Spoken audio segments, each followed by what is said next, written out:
it's me Lily. Welcome back to another ASMR video. So I asked you guys to request videos that you'd like me to film.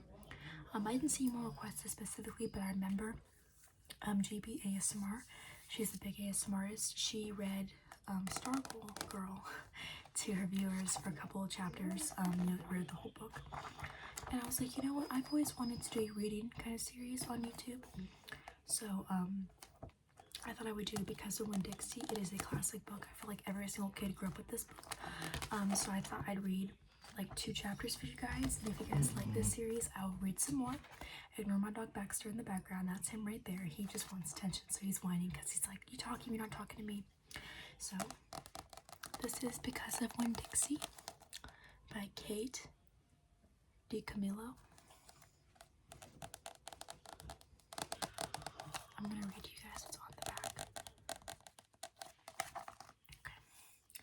When 10-year-old India Opal Baloney moves to Naomi, Florida with her father, she doesn't know what to expect. Least of all, that she'll adopt Winn-Dixie, a dog she names after the supermarket where they met. Before long, Opal and her father realize, with a little help from Winn-Dixie, that while they both tasted a bit of melancholy in their lives, they still have a whole lot to be thankful for. On the front it says, there is never a town in greater need of a change or a dog in greater need of a town. I'm sure you've all seen the movie and probably have read the book.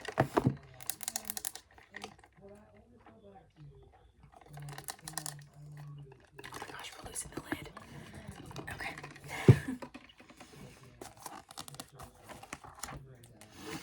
Let's get started.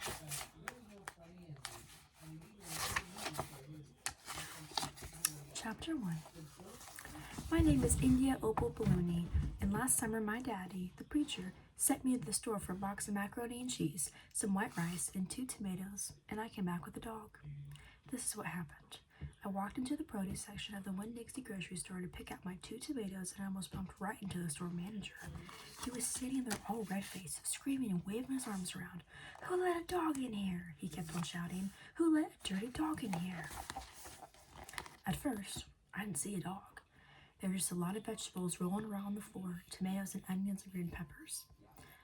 And there was what seemed like a whole army of Winn-Dixie employees running around waving their arms just the same way the store manager was waving his. And then the dog came running around the corner. He was a big dog and ugly. And he looked like he was having a real good time. His tongue was hanging out and he was wagging his tail. He skidded to a stop and smiled right at me. I had never before in my life seen a dog smile, but that is what he did. He pulled back his lips and showed me all his teeth. Then he wagged his tail so hard that he knocked some oranges off a display, and then went rolling everywhere, mixing it with the tomatoes and onions and green peppers. The manager screamed, "Somebody grab that dog!" The dog went running over the manager, wagging his tail and smiling. He stood up on his hind legs. You could tell that all he wanted to do was get face to face with the manager and thank him for the good time he was having in the produce department. But somehow he ended up knocking the manager over, and the manager must have been having a bad day because lying there on the floor right in front of everybody, he started to cry. The dog leaned over him, real concerned, and licked his face. "Please," said the manager, "somebody call the pound." "Wait a minute," I hollered. "That's my dog. Don't call the pound." All the Winn-Dixie employees turned around and looked at me, and I knew I had done something big. And maybe stupid, too. I couldn't help it. I couldn't let that dog go to the pound. "Here, boy," I said. The dog stopped licking the manager's face and put his ears up in the air and looked at me like he was trying to remember where he knew me from. "Here, boy," I said again. No. Sorry, that was my dog. And then I figured that the dog was probably just like everybody else in the world, that he would want to be called by name. Only I didn't know what his name was, so I just said the first thing that came to my head. I said, "Here, Winn-Dixie." And that dog came trotting over to me just like he had been doing it his whole life. The manager sat up and gave me a hard stare, like I was making fun of him. "It's his name," I said, "honest." The manager said, "Don't you know not to bring a dog in the grocery store?" "Yes, sir," I told him. "He got in by mistake. I'm sorry. It won't happen again." "Come on, Winn-Dixie," I said to the dog.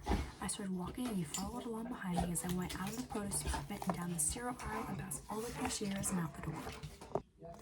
Once we were safe outside, I checked him over real careful and he didn't look that good. And He was big but skinny. You could see his ribs, and there were bald patches all over him, places where he didn't have any fur at all. Mostly, he looked like a big piece of old brown carpet that had been left out in the rain. "You're a mess," I told him. "I bet you don't belong to anybody." He smiled at me. He did that thing again where he pulled back his lips and showed me his teeth. He smiled so big that it made him sneeze. It was like he was saying, "I know I'm a mess. Isn't it funny?" It's hard not to fall immediately in love with a dog who has such a good sense of humor. "Come on," I told him. "Let's see what the preacher has to say about you." And the two of us, me and Winn-Dixie, started walking home. And that was chapter 1. Chapter 2. That summer I found Winn-Dixie was also the summer me and the preacher moved to Naomi, Florida, so he could be the preacher at the Open Arms Baptist Church of Naomi. My daddy is a good preacher and a nice man, but sometimes it's hard for me to think about him as my daddy because he spends so much time preaching or thinking about preaching or getting ready to preach. And so, in my mind, I think of him as the preacher.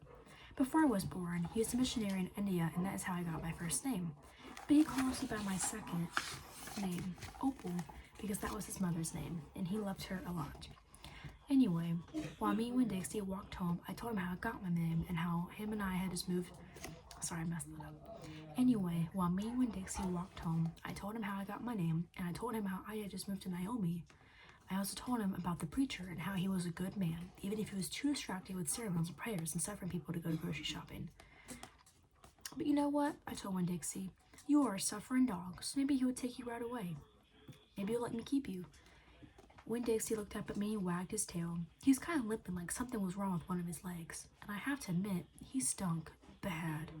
He was an ugly dog, but already I loved him with all my heart. When we got to the Friendly Corners trailer park, I told Winn-Dixie that he had to behave right and be quiet because this was an all-adult trailer park, and the only reason I got to live with it was because the preacher was a preacher and I was a good, quiet kid. I was what the Friendly Corners trailer park manager, Mr. Alfred, called an exception. And I told Winn-Dixie he had to act like an exception too. Specifically, I told him not to pick any fights with Mr. Alfred's cats or Mrs. Deltweller's little yappy Yorkie dog, Samuel. Winn-Dixie looked up at me while I was telling him everything, and I swear he understood. "Sit," I told him when we got to my trailer. He sat right down. He had good manners. "Stay here," I told him. "I'll be right back."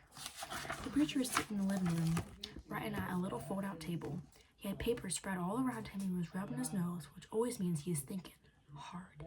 "Daddy," I said. He said back. "Daddy, do you know how you always tell me that we should help those less fortunate than ourselves?" He said. He rubbed his nose and looked around at the papers. "Well," I said, "I found a less fortunate at the grocery store." "Is that right?" he said. "Yes, sir," I told him. I stared at the preacher really hard. Sometimes he reminded me of a turtle hiding inside its shell, in there thinking about things and not ever sticking its head out to the world. "Daddy, I was wondering, could he stay with us for a while?" Finally, the preacher looked up at me. "Opal," he said, "what are you talking about?" "I found a dog," I told him, "and I want to keep him." "No dogs," the preacher said. "We've talked about this before. You do not need a dog." "I know it," I said. "I know I don't need a dog, but this dog needs me. Look," I said. I went to the trailer door and I hollered, "Winn-Dixie!" Winn-Dixie's ears shot up in the air and he grinned and sneezed, and then he came limping up the steps and into the trailer and put his head right in the preacher's lap, right on top of a pile of papers. The preacher looked at Winn-Dixie. He looked at his ribs, his matted up fur, and the place where he was bald. The preacher's nose wrinkled up. Like I said, the dog smelled really bad. Winn-Dixie looked up at the preacher. He pulled back his lips and showed the preacher all of his crooked yellow teeth and wagged his tail and knocked some of the preacher's papers off the table. Then he sneezed and some more papers fluttered to the floor. "What did you call this dog?" the preacher asked. "Winn-Dixie," I whispered. I was afraid to say anything too loud. I could see that Winn-Dixie was having a good effect on the preacher. He was making him poke his head out of his shell. "Well," said the preacher, "he's as brave as I've ever seen one." He put down his pencil and scratched Winn-Dixie behind the ears, and a less fortunate too, that's for sure. "Are you looking for a home?" the preacher asked, real soft, to Winn-Dixie. Winn-Dixie wagged his tail. "Well," the preacher said, "I guess you found one." And that is the end of chapter 2. So, I'm not the best at reading out loud, so please don't make fun of me. I stutter and I sometimes read too fast and mess up the words. But if you guys would like me to continue the series, comment down below and I will. Thanks so much for watching, guys. I love you and I'll see you in the next video.